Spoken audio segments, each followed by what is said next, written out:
Warning: this podcast features adult subject matter, adult language, and things not meant for children to hear. Viewer discretion is advised. You've been warned.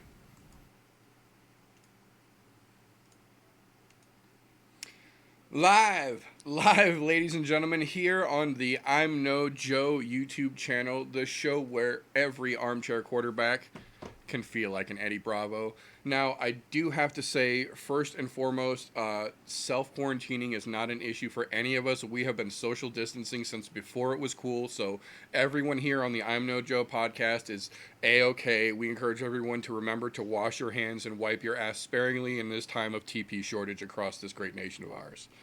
That being said, welcome everyone to the latest episode of the I'm No Joe podcast.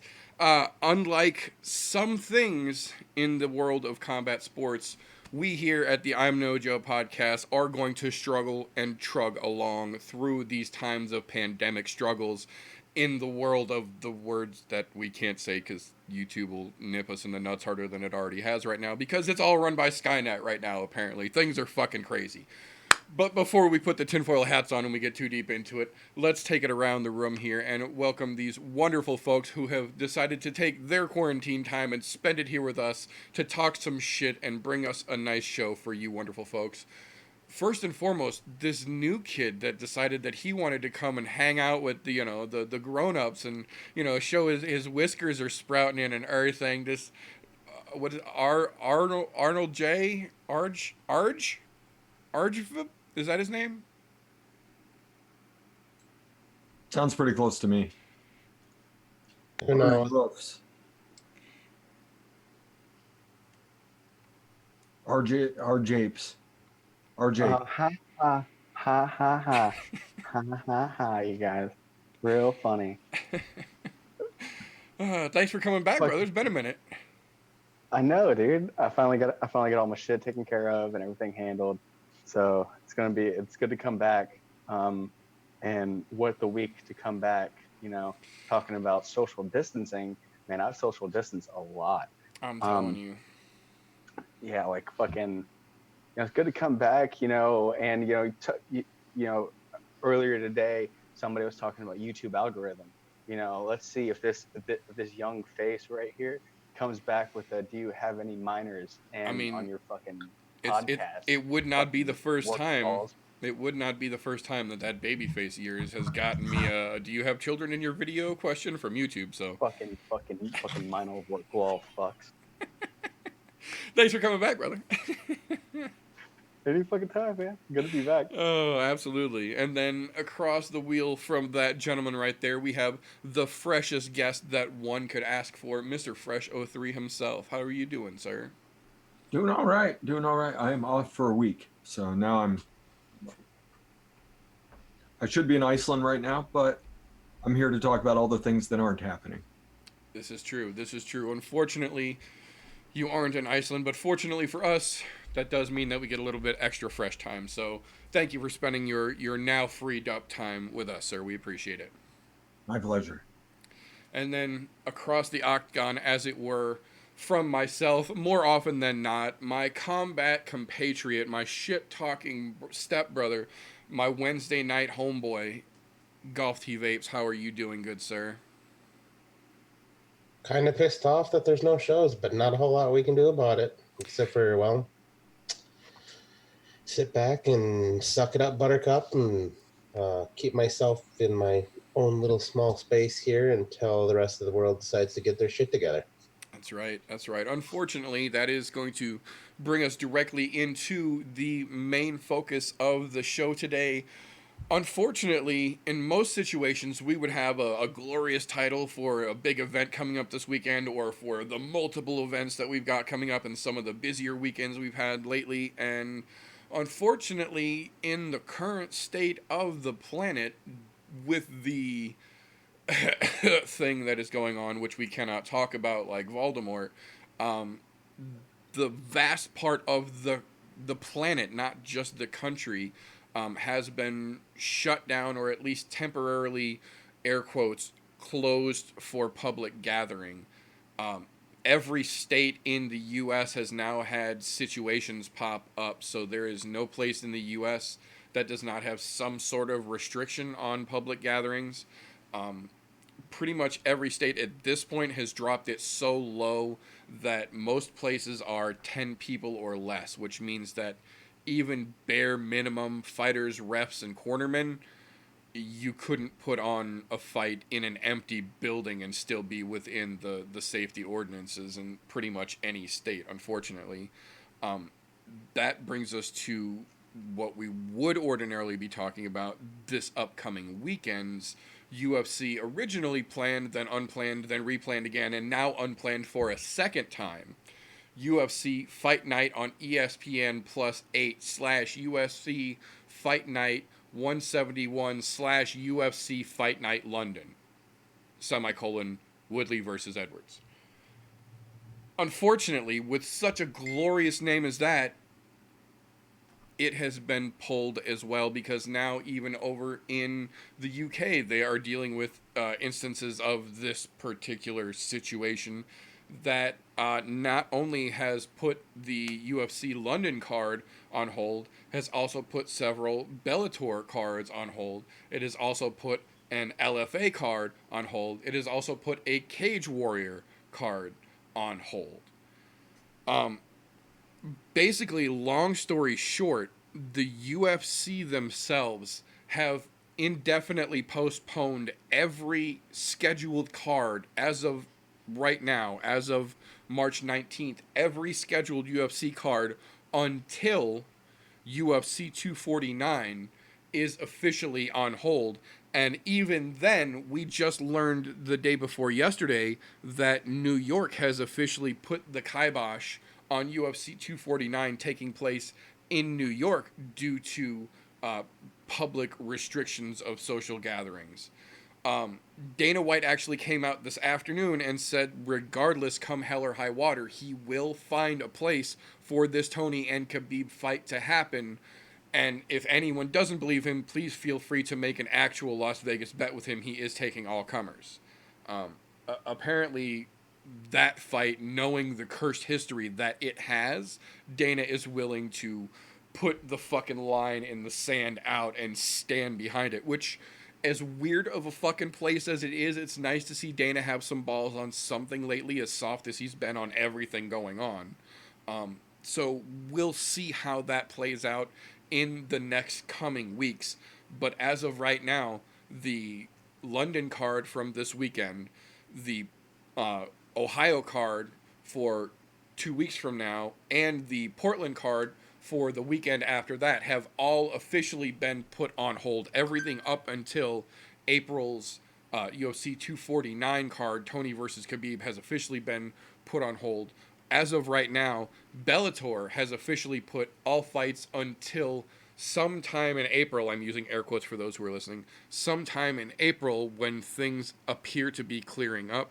ONE FC announced Monday they are officially putting all fights on hold until until such time as things have cleared up enough to at least put on fights in empty buildings and then broadcast them.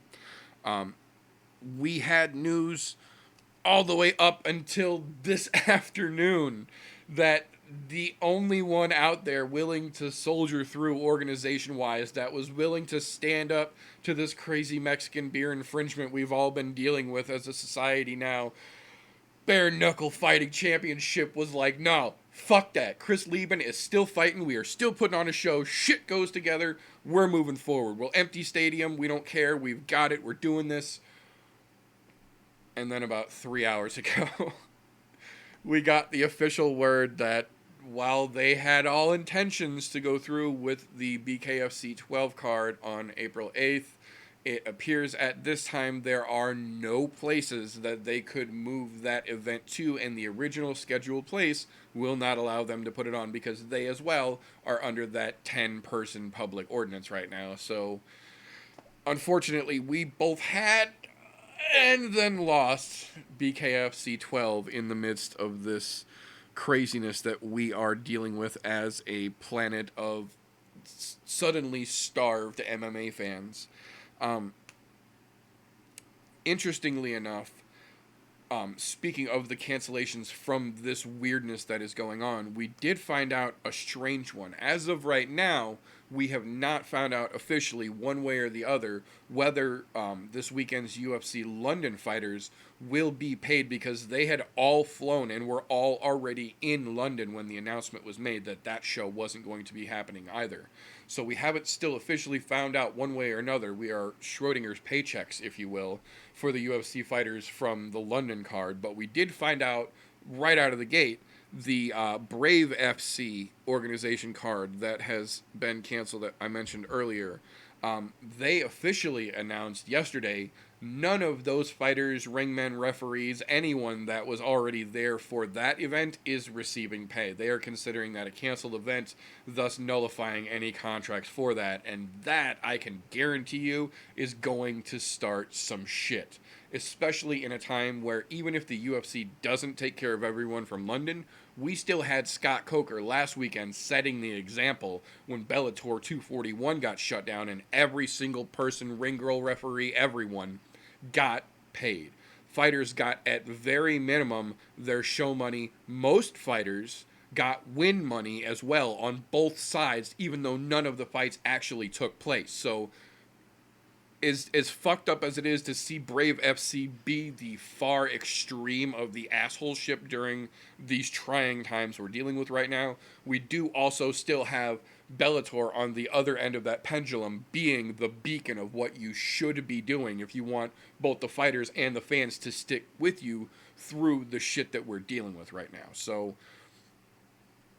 interesting bit of perspective from both sides there. The one thing I will say, though, despite all of these cancellations and everything else being shut down, including, ironically enough, UFC Portland's card, which was still 3 weeks out from now, as of today, confirmed this afternoon, Uncle Chael says no. Somehow they are still, as of right now, weekend after next, March 29th, putting on the SUG 12 Submission Underground Grappling event in an empty warehouse in Portland. They say that they can get it because this is, there is no tag team in this event. It is all 1v1s. So with a 1v1 cornerman and then a single referee, they can actually probably still pull this off. Now, obviously, no crowd, no full corner, no, big hype, no big sound. It's not going to be necessarily the most fan-friendly, the most casual appealing. But again, one, this is what we got right now. Two, this is all still going to be very high-level grappling. So it is still going to be entertaining for what it is. It's just not going to be the quote-unquote spectacle that some of these shows tend to be ordinarily.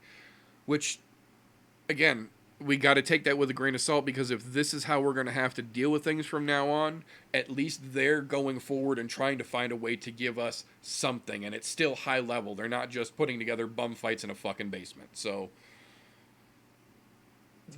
good and bad, got to take what we can get at this point right now, and we're at least getting something as of right now.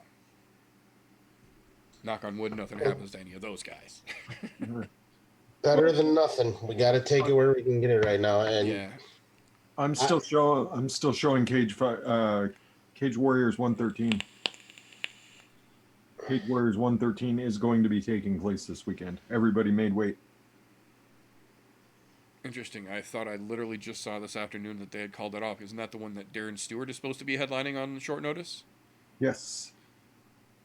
Interesting. I thought I saw they were talking about it. So cool. I checked. I just checked SureDog, and it shows it's still going. They moved the fights to Manchester. Yeah, they had to move them out of London. I saw that they couldn't have them in London, and they were talking about moving them to Manchester. London, so they moved it to Manchester. That's and awesome. They just got done with their weigh-ins. Nice. That is extra awesome. Last I saw, they were moving to Manchester, but I hadn't seen that they were even going to be able to do that yet. So that is extra awesome last-minute update news. Thank you for catching that, actually. No problem. Because that was literally one of the next things on my list to talk about, was the Cage Warriors card potentially getting canned from Manchester, because they originally were going to be in London to rival this weekend's UFC London card, which would have made for a fucking great night of fights in London, just as an MMA fan.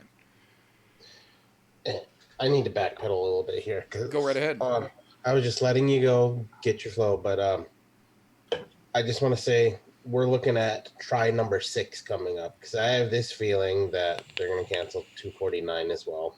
Oh, DOC. Being as that fight has been doomed since the first time they booked it, Yeah, it we're looking has. at having it doomed again. I think it's a real good possibility. Granted, at this point, I almost just want to see the fight, even if we get another Adesanya Romero caliber fight from those two, which would be is equally weird. Even if we just got that, at this point, I just want to see that fight take place. Like, at this point, honestly, I don't know.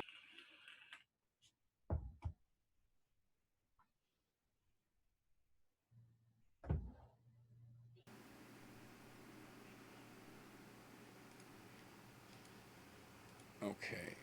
OBS is showing we should be reconnected.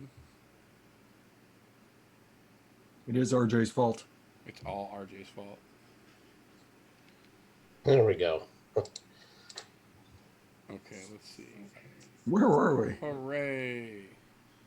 Yep, we're back. I can see us back. Yeah, I was gonna say I just showed back.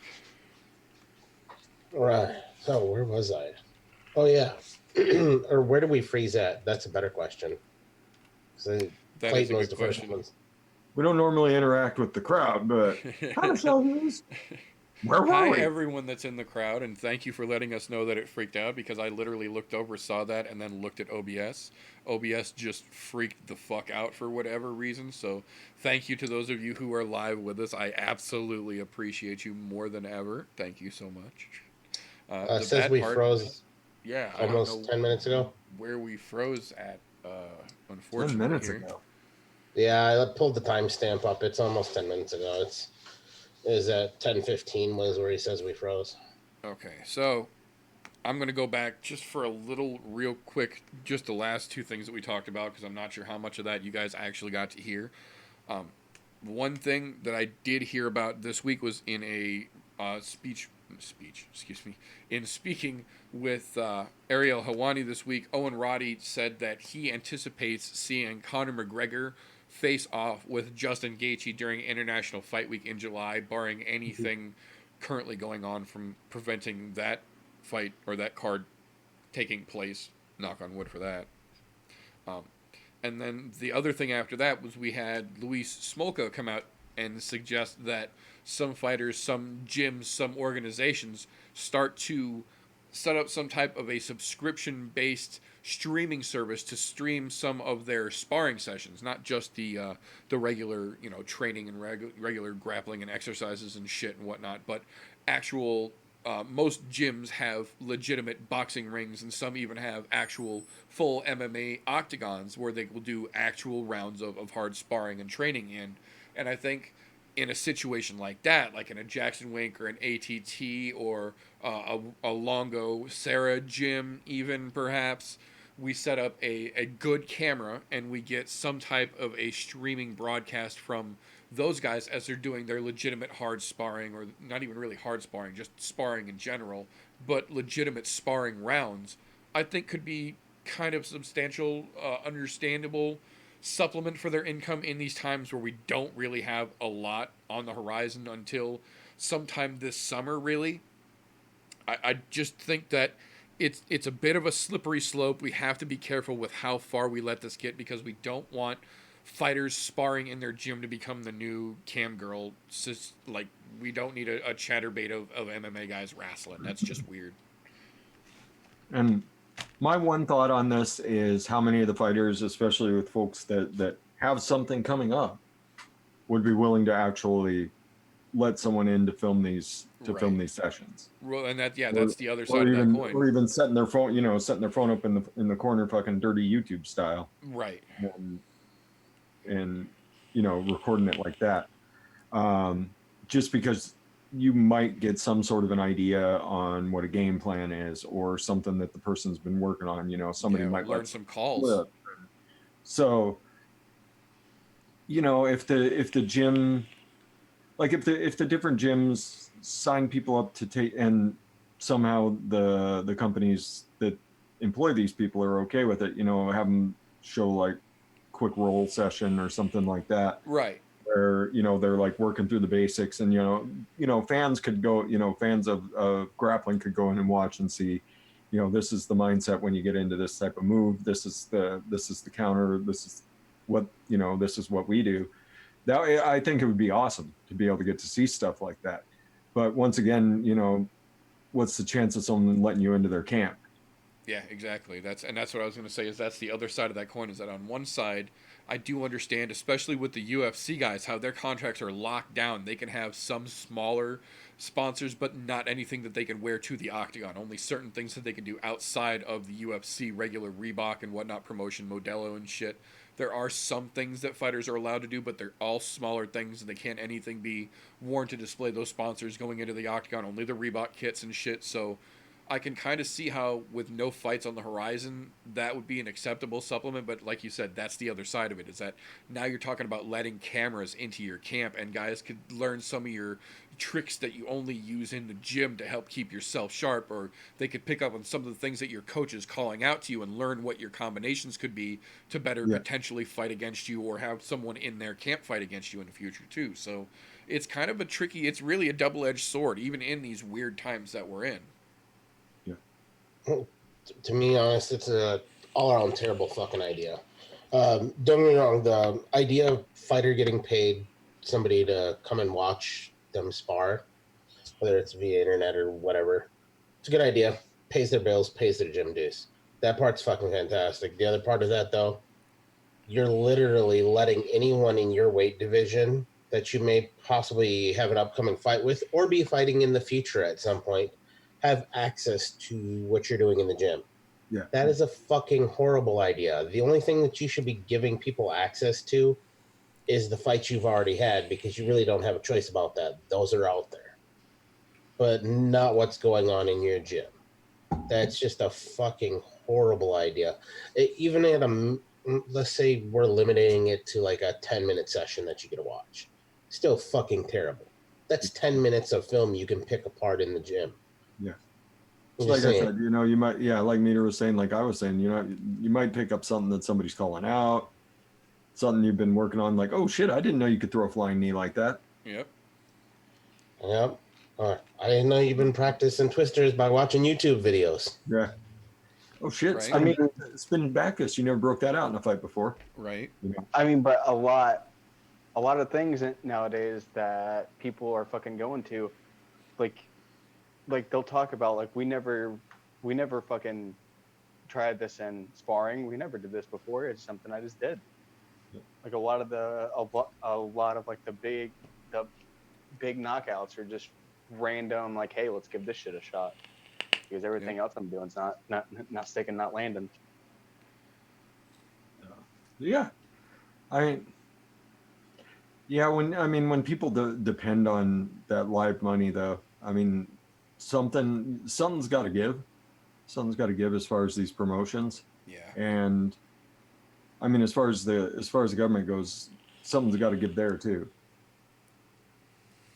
Yeah, I think it's all aiming to come to a head here fairly shortly. Unfortunately, good or bad, I think it's all going to start to boil to a head here pretty quickly. But the bad part is that dealing with as much of it as we've already had to deal with, and just looking at what there is potentially coming up, as a combat sports fan, we really are going to have to grit and bear it for at least the next 2 months, it looks like. Yeah. And we've seen the cycle of the disease take place. We can't really say what it is, but we've seen the cycle take place over in the eastern portions of the world.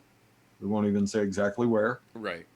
we've seen the draconian measures being laid in, and we've seen stuff that's going on here in the U.S. and we see the timetables on the turnaround, and it's about 2 months, and that's about a month and a half from now. Yep. So Khabib versus Ferguson, you're outside, you're inside that month and a half window. So, I'm like everybody else. Like, can we just get this over with, one way or the other? Right. But it's Dana White. I get Dana is going to take safety precautions, and he's going to talk a big game like he always does. Yeah. In the end, I I don't know how they're going to pull it off unless they're just doing empty arena and they manage to get some sort of a lift on the restriction of like 10 people. Like I just don't see it otherwise. Yeah. I don't know. Just me. I agree. I think you're right on point with it. I think it's going to be weird times going forward. But the thing that I will say, again, knock on wood, hopefully it doesn't come to that. But what I will say is, if we get to a point where we have no combat sports of any type on the horizon, I will absolutely open this up and do a full episode of answering fan questions. I am more than happy to do a full episode where we can go back and break down sort of combat compatriot style so as to not step on anyone else's toes. Break down some of the original UFC events so we can, give some of our fans a little better idea of where we really did evolve from as a sport. We will find things. We will help educate the everyday average casual. We will not go anywhere. This show is not just here to promote the UFC. This show is here so that every fan of combat sports has somewhere to go, and everyone who is considering becoming a fan of combat sports has somewhere to go. And we try to give you knowledge everywhere from the average random mention to the high level professionals and the top level techniques. That's one of my goals of this show. It's not just to talk some shit and to give you guys our opinion on fights. I'm trying to help make this a somewhat educational thing so that you're not just watching fights, you understand what you're seeing, and you can understand a little bit more of the intricacy of fights as a fan. And if you don't want that, I completely understand. Feel free to fast forward, skip through, bounce around, but I'm trying to make this more than just a one-dimensional thing here. That's why even in these trying times of international situations, I wanted to make a point to put on a broadcast and to give you guys all the information that is still happening, because things are still developing, things are still being talked about, fights are still being announced, despite the current slowdown in what we would call our normal everyday combat fan lives. We still have things to talk about here. So I do want to say that I do appreciate everybody who is both tuning in live and will be catching this on the replay. We're not going anywhere, folks. We're going to be here. So to get back into it here, another person absolutely making the best of the current situation that we have to deal with. I caught a little piece of last night.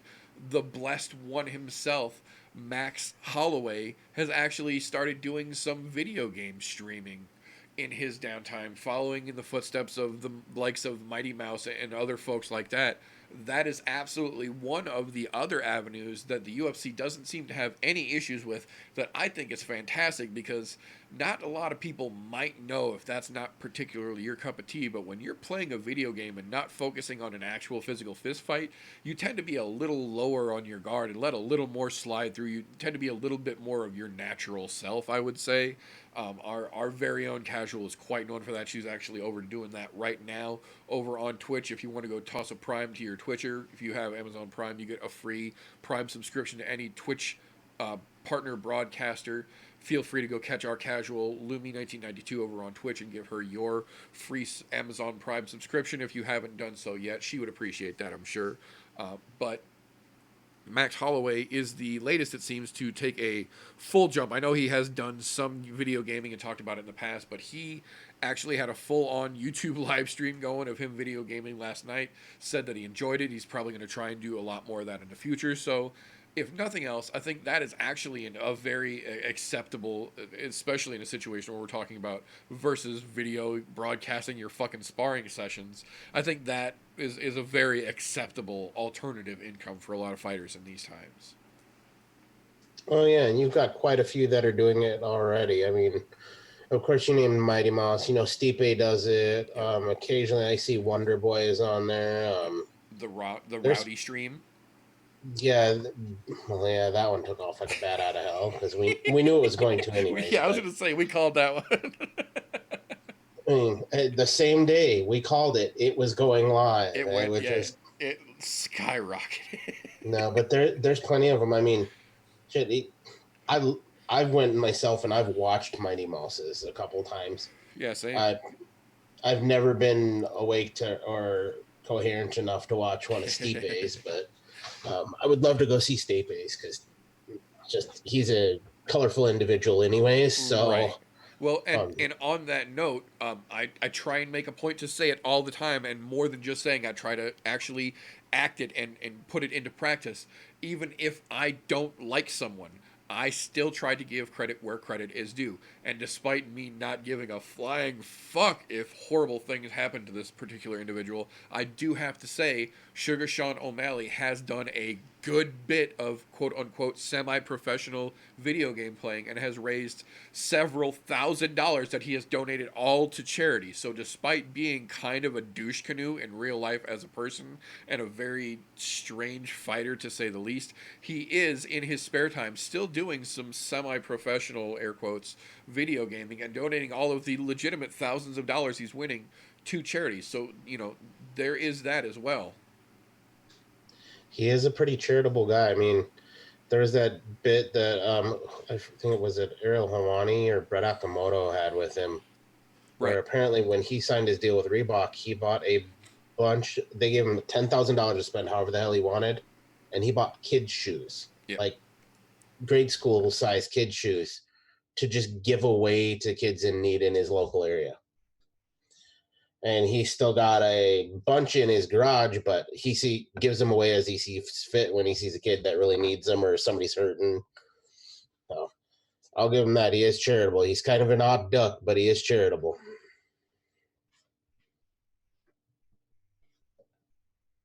Well, at least he's not sneezing and um yeah. The good news is this is verified allergies. No runny nose, no dry cough, no shortness of breath. Don't have to worry about anything of that. It just, in the last week or two, in the area that I live, it has gone from still winter cold to 75 plus almost every day this week with rain. And all the trees have started their spring orgasming. And And this guy over here is the reason why we social distance. that's right. Well, to be fair, I self quarantine so hard that I social distance all over my living room for years now. So, I mean, this is no out of the ordinary experience for me. I'm good under quarantine status if I have to be. We'll be all right. Oh, but couple more interesting things here before we kind of unravel a little bit. We did hear both kind of mentioned briefly in his post fight interview, but then more so in the backstage and some press that he has done since then.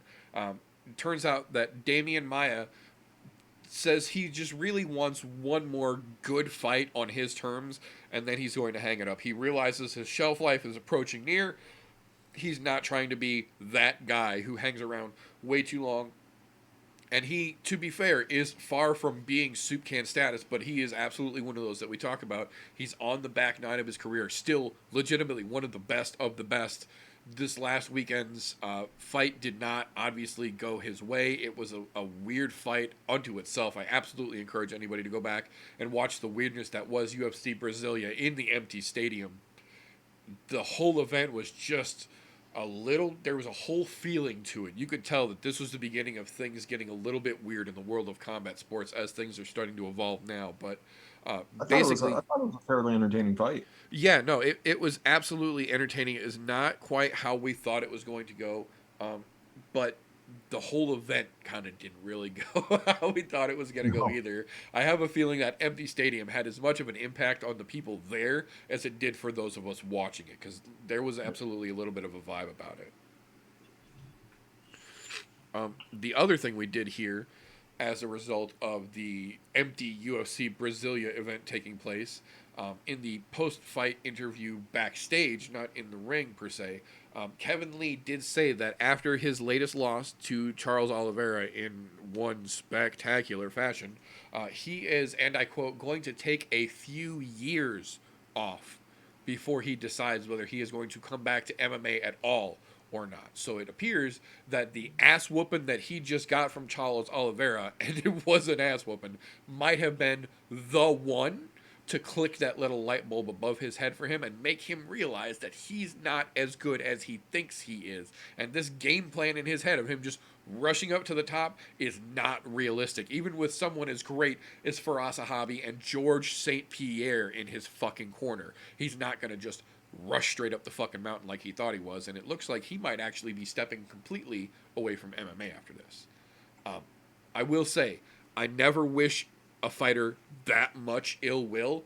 Like I said before, I think realistically, if Kevin Lee would go to a smaller organization, to a Bellator, to an Aries, to a Brave FC, something like that, he could absolutely be a legitimate big fish in a smaller pond.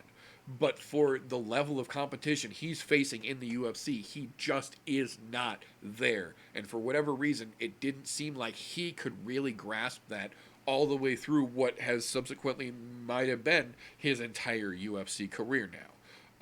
I do understand him wanting to step away, and I hope realistically that he steps away, gets a little bit more mental clarity, and decides, like I'm talking about, to come back and just go to a smaller organization or to take it a little bit slower. Stop trying to jump the fucking shark. It never works out well. But again, we'll just have to see. He said he is going to continue training at TriStar, but he said his fighting career is what he's going to take a few years away from and see if he still wants to come back to it. So, I mean, Yeah. What I mean, he took a thumping from Oliveira, but I mean everybody does at this Yeah. point. pretty much. I mean, I in our picks, I was silly enough to go against Oliveira, but I thought maybe he could have his number. Well, And for a again, minute, there was always a chance. Yeah, for a minute, it looked like it. yeah, there was absolutely a And moment there where and then he tried to take him down and wound up in a guillotine, and you know things happen. yeah, Things happen.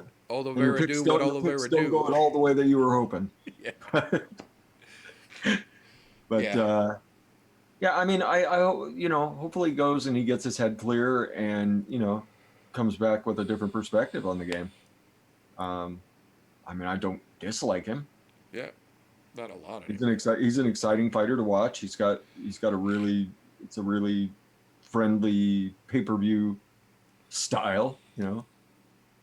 But yeah, I hope he goes and gets some clarity and comes back a little bit more focused. If he decides to come back, you know, some folks leave and never come back.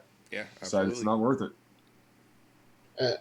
All right, big question here, because I don't have the stat in front of me. How old is he currently? He's in his 20s, isn't he? I think he's 28. Yeah, I want to say he's 28 as well. Okay. Theoretically, he could take 2 years off and come back. Mm-hmm. However, at 28 years old, you're just starting to get into your prime when it comes to fighting. Yep. It's probably not the best idea for him to take 2 years off if he's considering coming back. Look, at most, give yourself a year. Just don't book a fight for a year. Stay on the roster. Don't pull the I'm going to semi-retire bullshit. Right. Keep training. And to be quite honest, I think a lot of what he said was the post-fight blues because I got beat. Look, it happens. I get that. I don't expect you to be fucking Superman. I made the call for him as well, albeit he did miss weight because he was an unprofessional cocksucker. Absolutely. But I thought with Varasabi in his corner, I thought something may have changed at this point where, no, it didn't change. If anything, he made Varasabi look bad, which for me was fucking terrible because that dude is a monster of a coach. Yeah. But, I mean, it is what it is. I think he's going to be stupid to try to say, I'm going to take 2 years off. If you're going to take 2 years off, lay the gloves down. You had a good run at it. You were a good, solid middle-of-the-pack guy. You looked like you had a chance to make a good run at it, but then you fucked it. That's all there is to it. If you're going to quit. Don't be wishy-washy like that, though. Pick a fucking side and go. And look, don't be saying shit like that when you just lost a fight the fucking week before. You have to give yourself some time to fucking process everything. Unfortunately, this happens a lot with a lot of fighters right after they lose. Look, Paul Felder just did the same thing. After that close fucking war, man. Loss. I'm good with those air quotes there. And there's for those of you who are watching, well, I'm air quoting that because that was a tight decision either way. Yes, he said I'm going to lay him down, but now he's talking about he wants to fight again, but in Ireland. Yeah, he was So talking about the other day that he wants potentially his last fight to be in Ireland. He wants just one big one, just similar to what we're talking about with Damian Maya here. We might be seeing the last of Paul Felder, but he wants a big one. He wants something that's going to make it worth him getting excited about a last fight. yeah, and but he also said the retirement word right after the fight, and guess Yep. what? This we see this with a lot of fighters. Look, if you're not quite positive, don't talk about that shit right after the fight. Yep. And you know what's funny is, if I remember correctly, Paul Felder even said this himself one day when he was commentating. Shouldn't be fucking talking about retirement right after your fight. You need some time to process it. Yep. However, what did he do? He did it.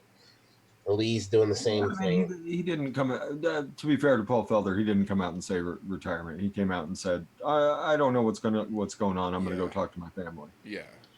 Yeah, which, to be fair, you're right. He didn't say it directly, but that's the same concept, except Yeah. it's that whole look. I understand being wishy-washy right after the fight, but give yourself fucking time to process everything, heal up. Once you're healed, then start thinking that way. Is it worth it or not? Right. Basically, Felder gave us a DC moment. Only people gave a shit when Felder said it. Yeah. So my only problem with people talking about wanting to go out on their terms is, in the last year we've seen it fucking time and time again, to where like the legends that have molded or helped mold MMA into what they are. Let's say your Anderson Silva, he wanted his last fight in Brazil and UFC said no. There's been time and time again to where UFC has like, no, you're going to get the fight that we're going to give you, and if not, sorry about your luck. That was your last fight.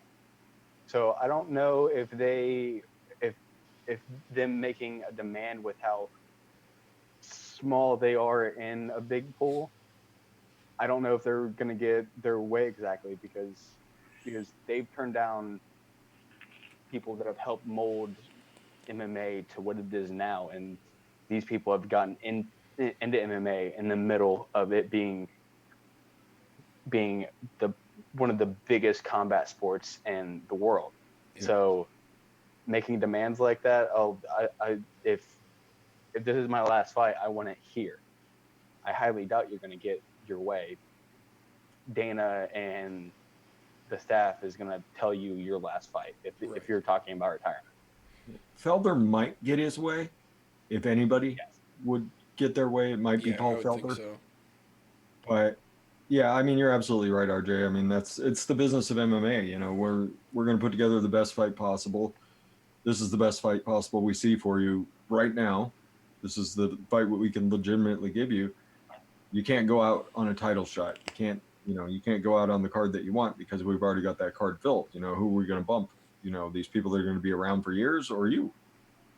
You know, you might be a little bit of a draw right now, but you know, we've got these young guys coming up, and we got to promote the new faces of MMA.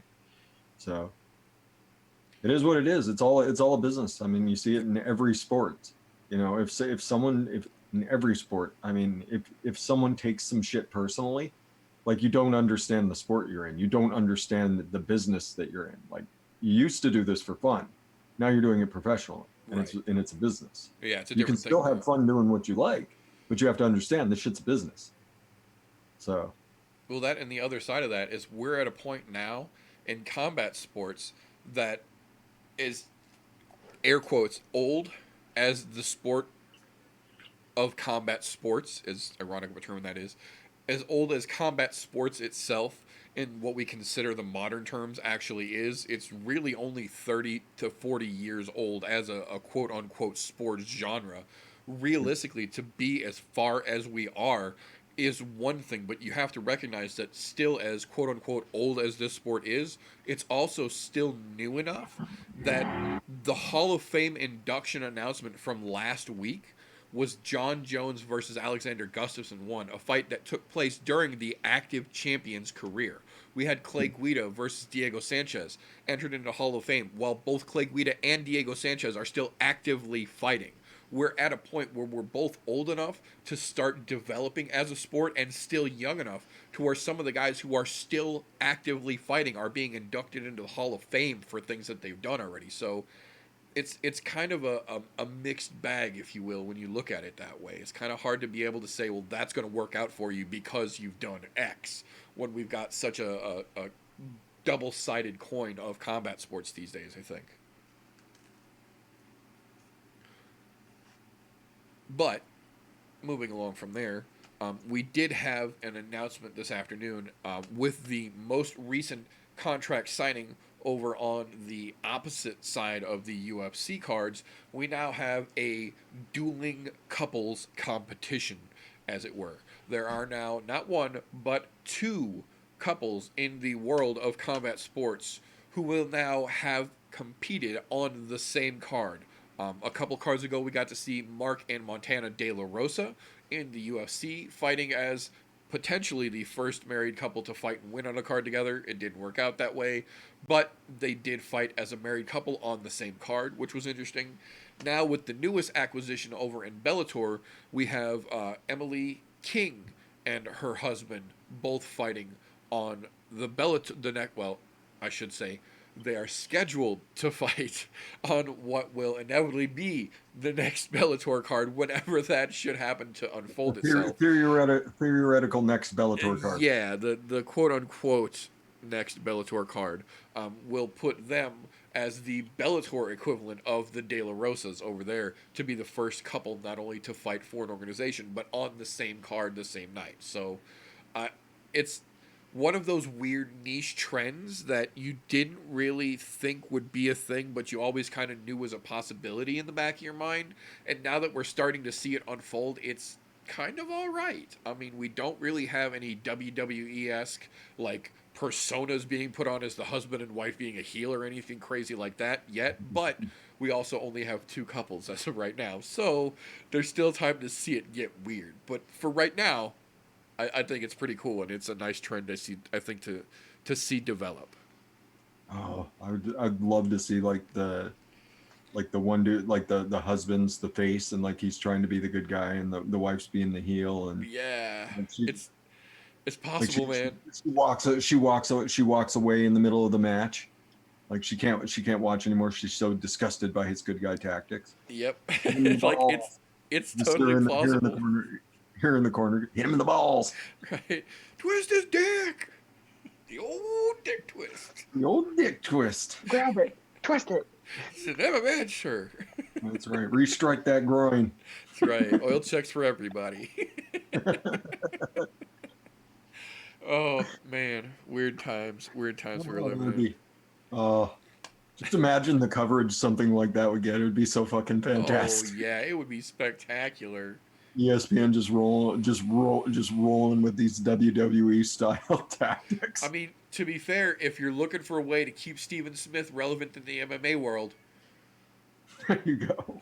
there's your fucking platform for him to walk right into. He can throw all the dick punches and shit talks that he wants, and it'll fit right in. Oh, fuck beans. Oh, but from there, I have just one more announcement that I do want to go over before I set you folks free into the wild to continue with your self-quarantine and social distancing.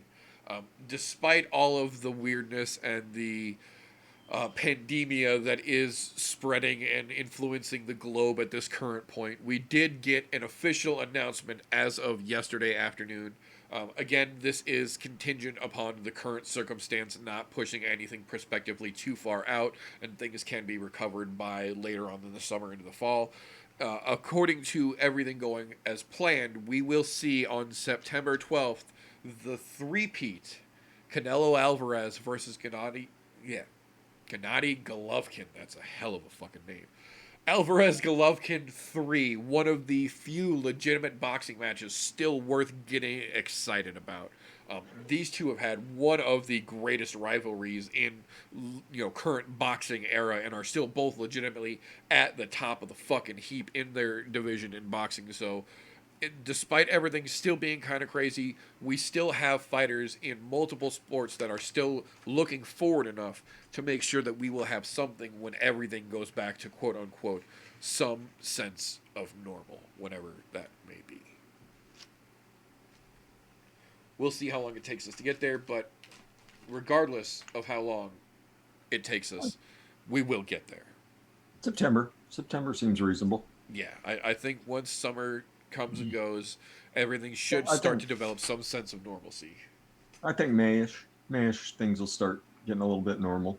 Yeah, I agree. I think once Be able to find toilet paper in the store I if was you going to want. say once the toilet paper starts to come back to the shelves and spring starts to really develop, we'll all be a little better off. Did you want to talk about the UFC releases today? We can absolutely talk about that. Yeah, they released 13 people. I was going to say, do you have the list? I do have the list. Okay, I was going to say I don't have the list handy, but yeah, I do absolutely think we should mention these releases. Okay. Mervik Tasimov, Tonya Ebinger, Dong Hyung Ma, Wow. Chance Rencontour.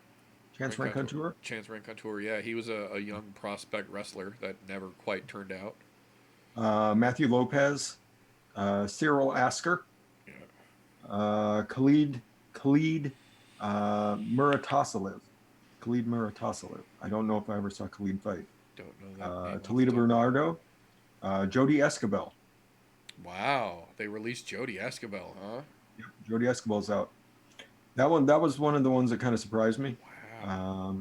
Kyle Preplasek, Marcos Mariano, Isabella De Padua, and Zhenhong Liu. That's the 14 fighters that were removed from the roster today. They've been released from their contracts. Interesting. I can see Red Contour because he's another one of those, and we talk about him all the time. Again, not to disparage a kid, but he's another one of those that we talk about, and I believe we actually mentioned it during the talk about his last fight.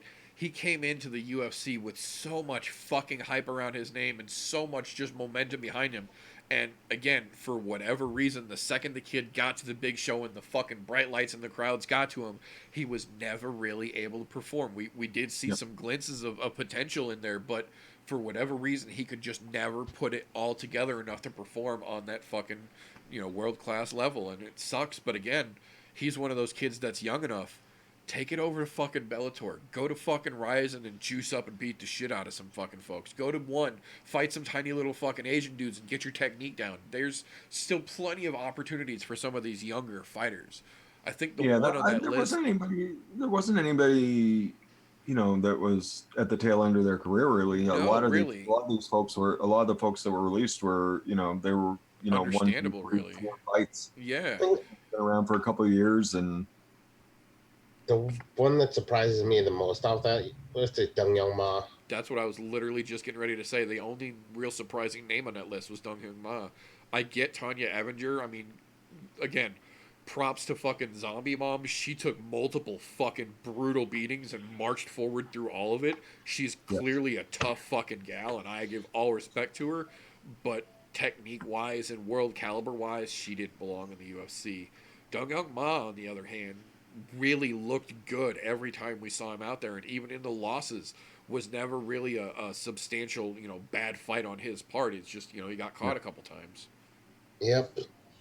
And even some of his really close decision wins or decision losses, they were fucking splitters. You could split hairs on them. Yeah, they were wars, absolutely. But yeah, it was kind of surprising, a couple surprising names on there, but I mean, once again, the MMA game is a boulder rolling downhill. Either you hop on and go for the ride, or you get run the fuck over.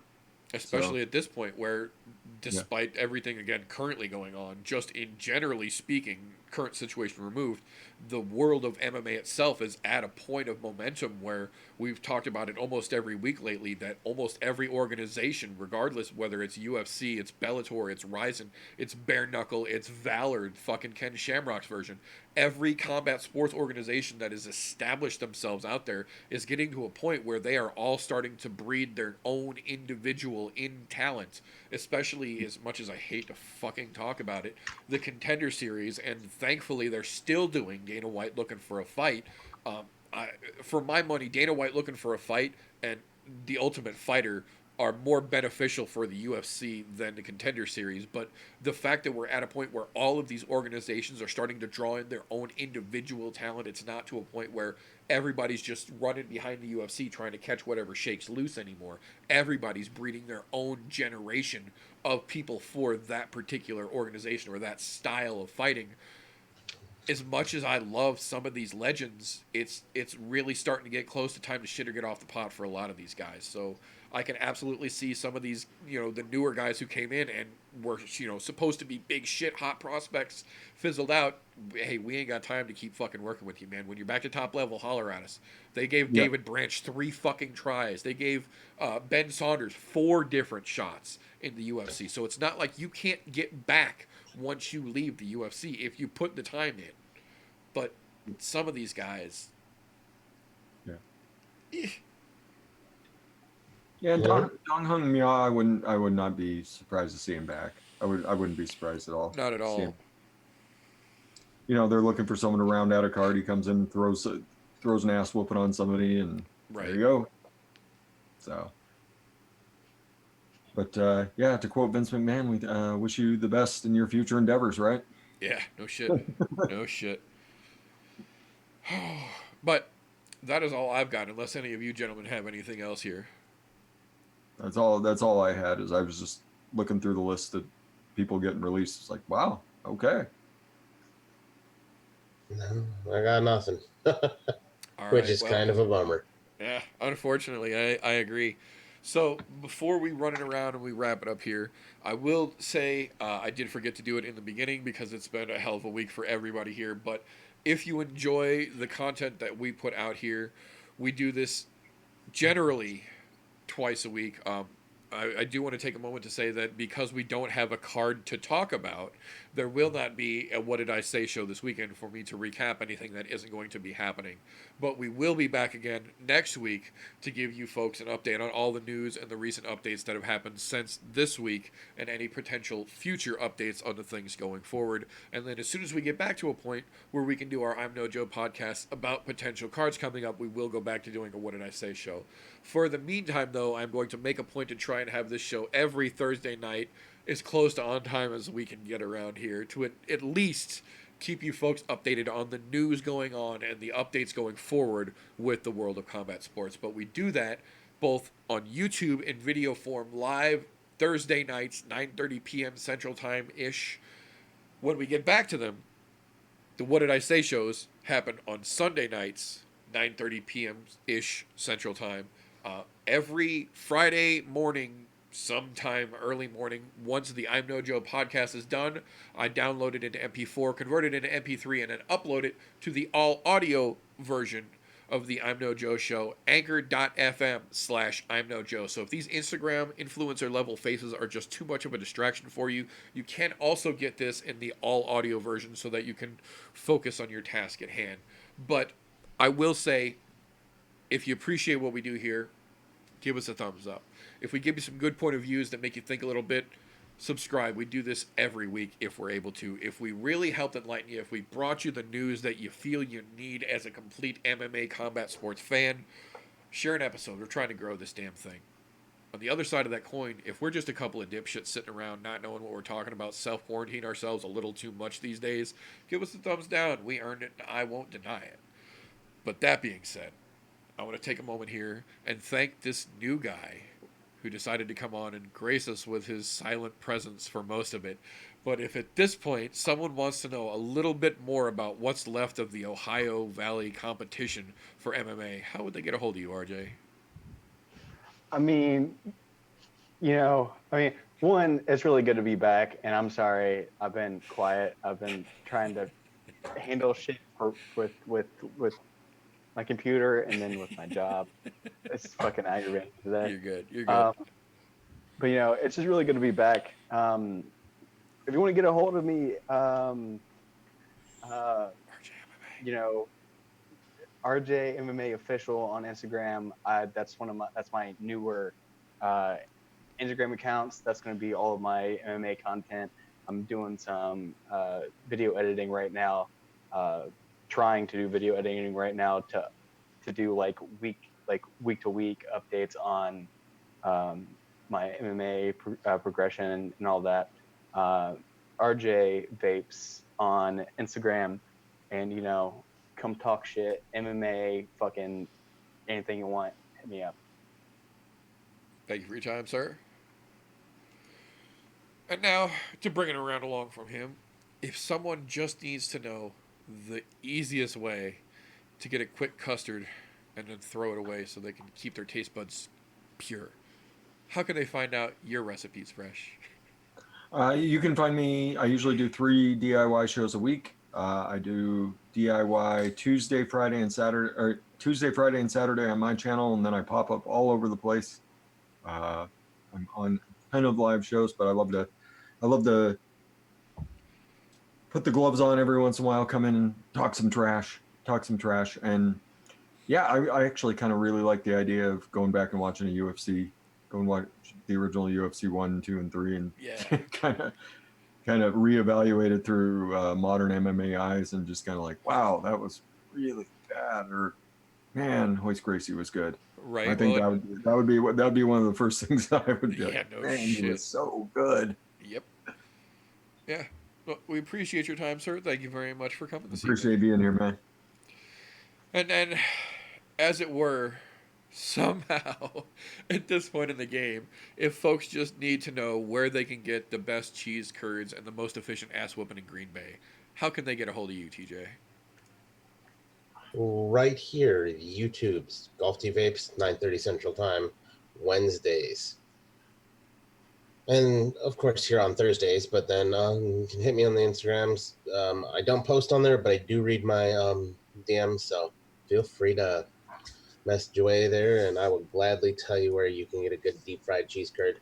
In this state of the economy, though, you're probably not getting it anywhere, as they just shut all of the bars down, which is going to be a really strange thing for the state of Wisconsin.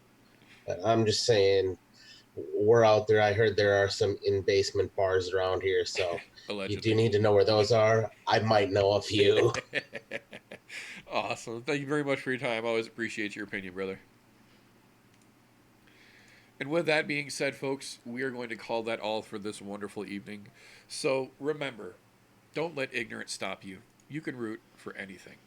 Unless somehow, at this point in the game, you really still think Epstein killed himself. In which case, the only thing I can say to you is...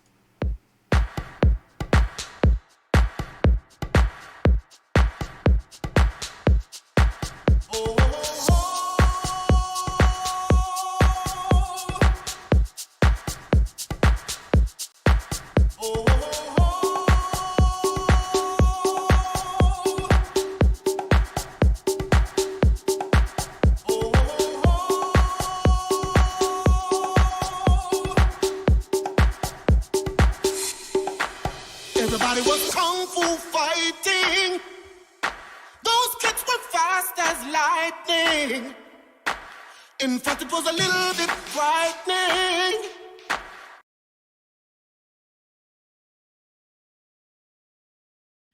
How do I say goodbye to what we had? The good times that made